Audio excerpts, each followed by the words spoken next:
We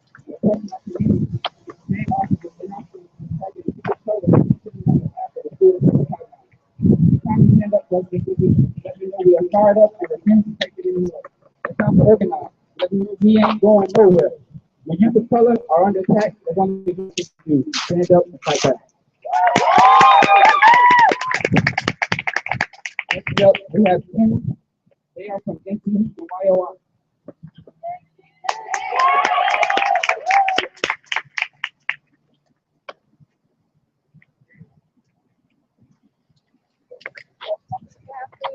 My name is Hugh Wiseman. I work with the Youth Organizing Institute, and I work with NC in high school. 1 year ago, NC Heat, the Youth Organizing Institute, and Education Justice Alliance gathered outside the Wake County Board of Education for a press conference, announcing our campaign for solutions, not suspensions. We demanded an end to the criminalization of low-income, queer, trans, immigrant, disabled youth, and youth of color in schools. We spoke out about the racist, ableist, and heterosexist disparities and the rate of suspensions and in-school arrests. We spoke about the violence that students experience daily from school resource officers and security guards. This year, we gathered outside Raleigh PD headquarters, along with members of 3 more organizations: Inside Out, Upside Down, CORE, and Youth Against Race Culture. We are here to implicate the police in the violence of the school to prison pipeline. We are here because the police department is no less responsible than the school board for funneling thousands of youth of color, queer youth, and disabled youth out of the school system and into the prison system. As youth in Wake, Durham, and Orange County Public Schools, we've seen unspeakable violence from police both on and off school grounds. From Enloe High School students being brutalized and arrested under accusations of throwing water balloons, with family and friends of Jesus Huerta being tear gassed in the streets of Durham after he was killed in police custody. 1 year since the launch of our campaign, we've made significant strides and done an immense amount of work to curb the use of suspension, encourage the use of restorative justice practices like peace circles and peer mediation, and demand accountability from school resource officers. In the first year of our campaign, we attended every single school board candidate forum, asked candidates how they plan to address the issue of the school to prison pipeline. We mobilized consistently to school board meetings to track the progress of our representatives in dealing with the issue of Wake County's disproportionate rates of suspension for youth of color and disabled youth. And in curbing the number of suspensions in Wake County, which are some of the highest rates in the nation. We convened a community forum where students, parents, teachers, juvenile judges, and school board members participated in a community-driven process for generating a memorandum of understanding between the school board and the police departments of Wake County. We won many of the demands in that memorandum of understanding. 1 year since the launch of our campaign, we have mourned the deaths of Jesus Huerta, John Crawford, Mike Brown, and so many others unnamed. 1 year since the launch of our campaign, we still see police with canine units raiding middle and high schools, intimidating students and conducting random and unfounded searches. 1 year since the launch of our campaign, youth of color still account for 79% of the 8,998 suspensions in Wake County schools, despite the fact that they constitute a minority of the student body population.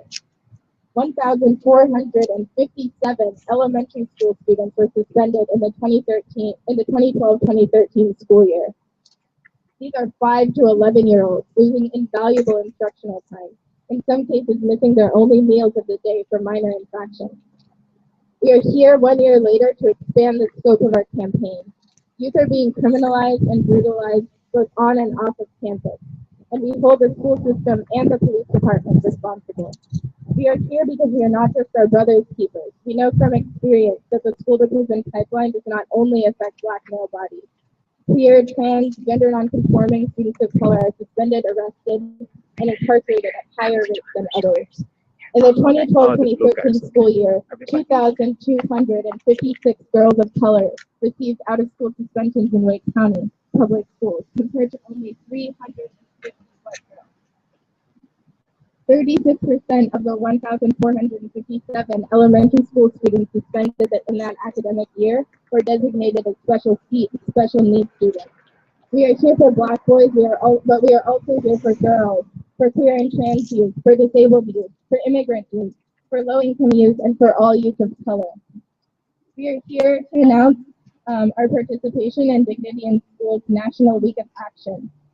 Organizations like ours, led by youth and parents and community members, are holding actions across the country during this week. Following this press conference, we will be holding our third annual march against the school to prison pipeline from Washington Elementary to Central Prison at 4 p.m. on Friday. On Saturday, we will also be holding a public art demonstration in Durham. We invite the public to join us in speaking out against police brutality and the criminalization of youth at these events. Thank you. I want to say thank you for speaking today. Our next speaker is originally from Philadelphia, and she did a lot of work with the Dream Defenders in Florida, and now has stayed in North Carolina with us at Student Power Union. Our next Deidre Jackson.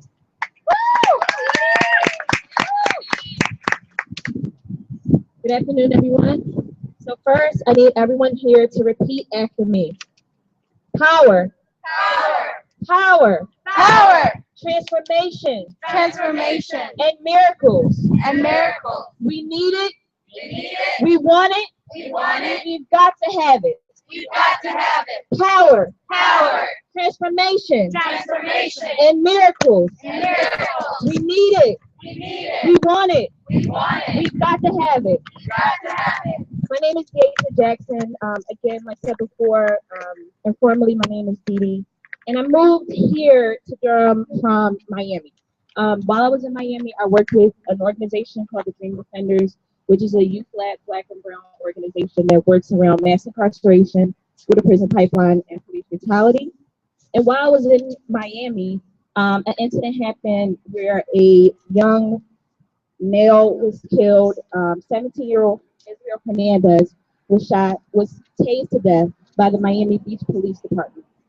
And while I was there, I did a lot of work around getting justice for Israel and his family.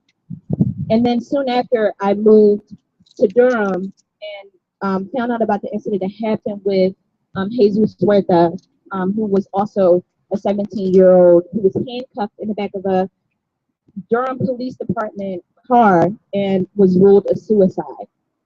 Not only that, recently, I stood in solidarity with the Ohio Student Association in Xenia, Ohio, after John Crawford, who was a Black male who was killed 2 days before Mike Brown in a Walmart, inside of the Walmart in Xenia, and by the Xenia Police Department. So as you can see, all throughout this country, police brutality, mass incarceration, and school to prison pipeline has been the new face of slavery, the old face of systematic oppression, but most importantly, it is the face of America.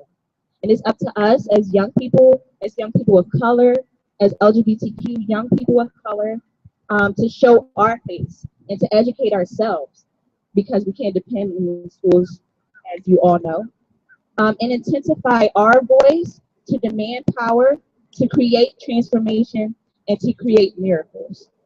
So I encourage everyone here to bring a friend and to come out to the Week of Action March this Friday at 4 o'clock. Thank you all.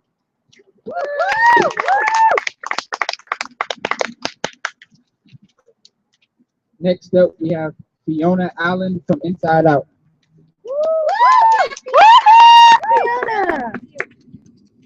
Hello, my name is Fiona Allen, and I attend Centennial Campus Magnet Middle School in Raleigh, North Carolina. I'm a graduate of the Youth Organizing Institute, and I work with Inside Out, Upside Down. I am also the founder and youth leader of my school's QSA, which is one of the first GSAs, middle school GSAs in the state. I am also a very proud special needs kid. And that is what I'm here to talk to you guys about today. Kids with mental or physical disabilities are being funneled into the school to prison pipeline. As a young queer woman with special needs, this is an issue that I face on a daily basis, and so do so many of my close friends. For example, there's a kid in CA class. CA is the curriculum assistance or special ed class in my school. Has been held back at least once and suspended countless times. He is also African American, so another group of people who is actually targeted in the school prison pipeline structure. He has missed countless of hours of instruction and countless of classes. And if you take into account his learning disorders, he has got to be so far behind that no wonder he has failed a grade. This is setting him up for a failure. Another kid in CA last year was held back. He also did not make it through the seventh grade year. Instead, he was sent to juvenile detention, and nobody has seen him since. I am very privileged to have been born in a highly educated Caucasian family. My parents are advocates for me, and they have tools to advocate, and I have the tools to advocate for myself. But I still have to experience discrimination in my school for special needs. For example, in sixth grade, I had a teacher who heavily tormented me. She called me names and said horrible things about how I couldn't do things like the other kids could, at least not the same way. Even the special ed teacher at the school did not help me. She did set up accommodations for me at the beginning of the school year, but she was still verbally abusive towards me. And at the absolute lowest point of my school year, after showing my mother a recording I made with the flip camera of my teacher screaming at me, she took me out of the school immediately. All through the rest of my sixth grade year and most of the next year, I suffered through post-traumatic stress disorder, which triggered my severe and chronic anxiety, which I still face today. I still face problems with the school administration because of my special needs, but I am so happy that I can make a difference for kids just like me. Kids who are orange kids who are undiagnosed with special needs. Many of them get in trouble every single day at schools. They also don't always get passing grades, and teachers don't set up accommodations for kids who are special needs unless they are explicitly told to. This leads for more suspensions, detentions, and failing grades and school pushout. I am here to make sure that those of us with special needs get through the school day without being criminalized. I am here for kids who get bullied because of their disorders. I'm here for kids who are not in school because they got suspended or expelled for their disorders. Thank you so much for your time. I hope that everybody who came out today has an awesome day. Thank you. Thank you, Deanna. Before I ask our next speaker to come up, I want to say that we have two members in Washington. They're speaking to White House Representatives Sanyi and Ramaya. Hang out there. Our next speaker is Tito from El Pueblo.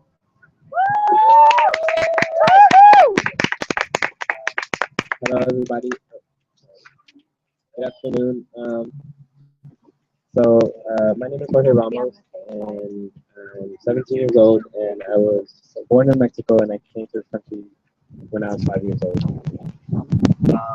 I was undocumented for a long time, and am now deferred action recipient, but that's a whole other story. I grew up in the Wake County school system, and I was probably in middle school when I started to notice certain inequalities in schools. Um, as I grew older, it became more and more apparent that they specifically affected the students of color, especially those from low-income households. It was always the Hispanic kids or the black kids being the ones in after-school detention or the ones getting into fights. You'd always hear people name their ethnicities as some sort of answer to why they were always in trouble or getting suspended. Yet those people always seem to forget to mention the double standards in schools or all those oppressive systems that have been in place for years to to express their behavior. Under zero tolerance policies, Hispanic youth are 3 times more likely to be suspended, expelled, and referred to court than white youth who commit the same infraction. And also, many Hispanic parents are often left out of their child's education due to language barriers or inflexible work hours. How is it okay to criminalize someone before they even given a chance to demonstrate their potential? Frequent uses of suspensions and expulsions reduce students' opportunities to learn. What is it about? No, what this is about is the criminalization of entire groups of people, both in the streets and in our schools. We shouldn't be afraid at the sight of a police car or of a school resource officer. How is it right that from an early age we are conditioned to think that we are doing something wrong just by being who we are, by existing? Solutions, not suspensions. Thank you.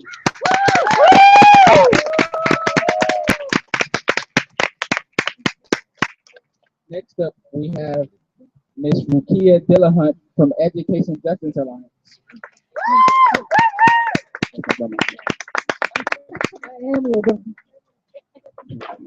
Good afternoon, everyone.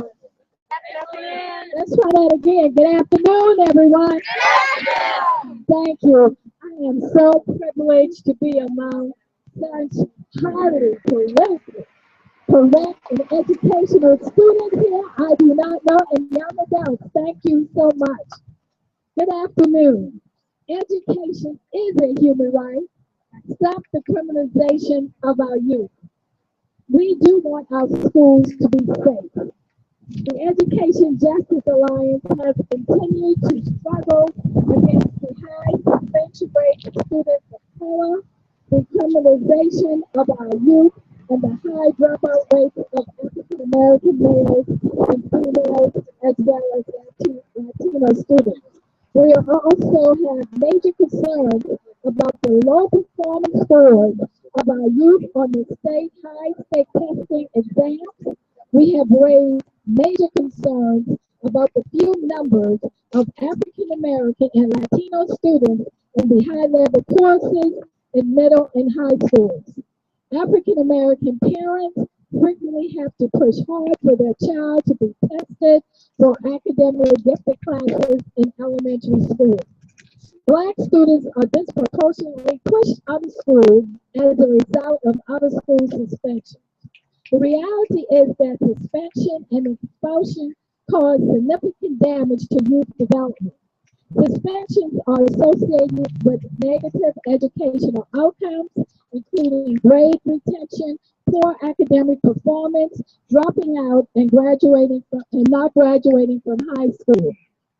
Black males are disproportionately incarcerated, with black females numbers increasing today.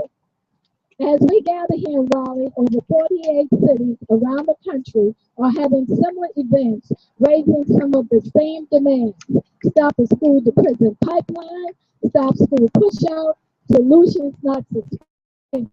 Stop the criminalization of killing our youth.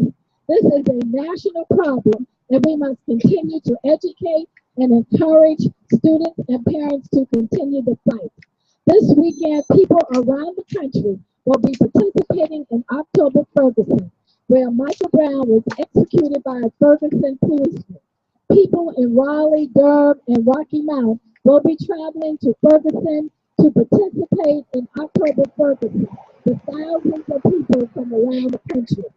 In 2012, national study has revealed that a black person is killed by a law enforcement or related individual somewhere in the United States every 28 hours. We must demand from state, federal, and local government to end abusive, militarized, and biased police targeting black communities. In closing, we must continue to advocate and demand that Wake County Schools and the school board recommend that school resource officers and security officers should not be involved in disciplining students for minor behavior offenses. Prohibit our school suspensions for minor offenses. Establish a community-based committee, working task force specifically focused on school discipline. Solicit input from parents, students, and community stakeholders. We must continue to demand that schools implement restorative justice programs such as peer mediation, anti-bullying, training, peace circles, hire more guidance counselors, and social workers. Together, we must continue to struggle to end the school to prison pipeline. Thank you.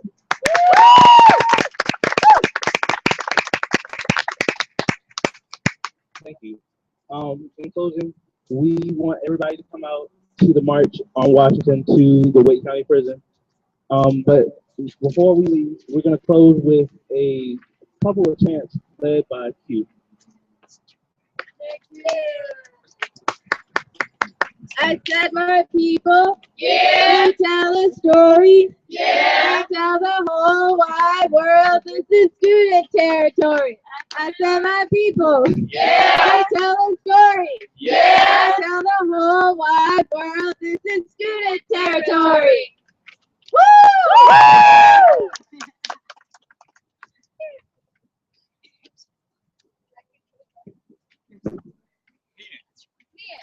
Yay! Woo!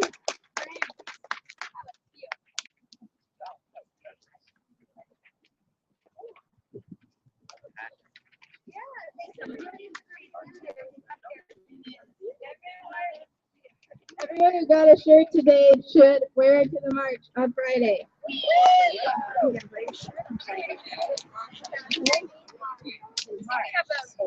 Can I have my Lindsay? Can I have Lily and Lindsay?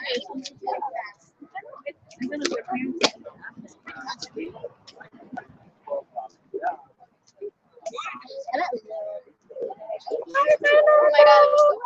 Hey, how are you? Wow.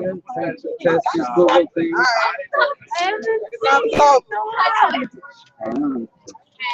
Thank you. Good, good. Thank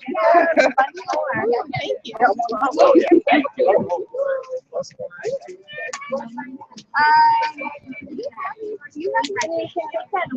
Oh, yeah. Of course you do.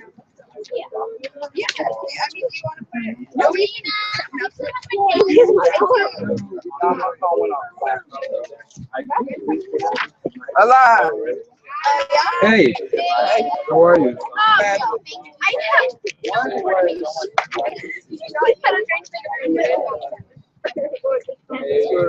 I'm testing this, you know. Thank you so much. Bye, guys. It's not gonna be the best quality, but I want to see how it works.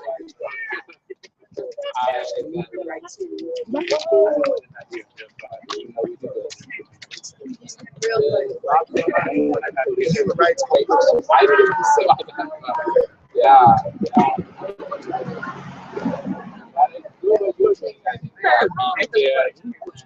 Hey Brian, say something for Nancy, please. We're testing this. Hey, Nancy. Thank you.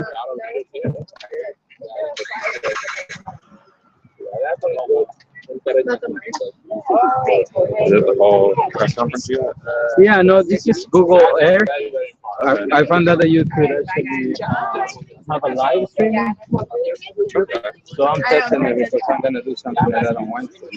Cool. My photo team is on the Azure church. So we have here. Not that that camera is great, but you guys got some like a high res camera. Yeah. Make sure you share it. I'm just testing the system. I think my Wi-Fi, my hotspot, is not gonna be good quality for what I want to do because it's delayed. You know, I'm having the internet with my phone. Oh, yeah. Sometimes Yeah. there's a delay. Yeah. I said, but where's Fernando? Let's go here. You say, I said, no, it's not. No, it's not. Chelsea, say hi to Nancy. Hi, Nancy. Woo! Lucia, say hi to Nancy. Hey, Nancy. All right. So we're about to finish this. That's not. Yeah, I think that I will get better at it Yeah. in the future. So you know, having running live. So that's the camera there. That's the camera, Up yeah. here, yeah. That's the And camera. then you got it on My- the Wi-Fi. Exactly. Exactly being able to. So if you are in California right now and are the Education Justice Alliance website, Right. you could see this live right now. This is what you will be seeing because it's worldwide. You know what I mean? So and it's free. Yeah. I mean, it's Google, it's YouTube, it's free. Right. I just didn't know that you could live So stream. then you could do that. Could you put that in YouTube, right? Well, as soon as I finish, it's gonna be live in YouTube. Hey, Tito. Cute. ¿Cómo estás? Muy bien. Yeah, see you later. Oh, hold on, Tito. Let me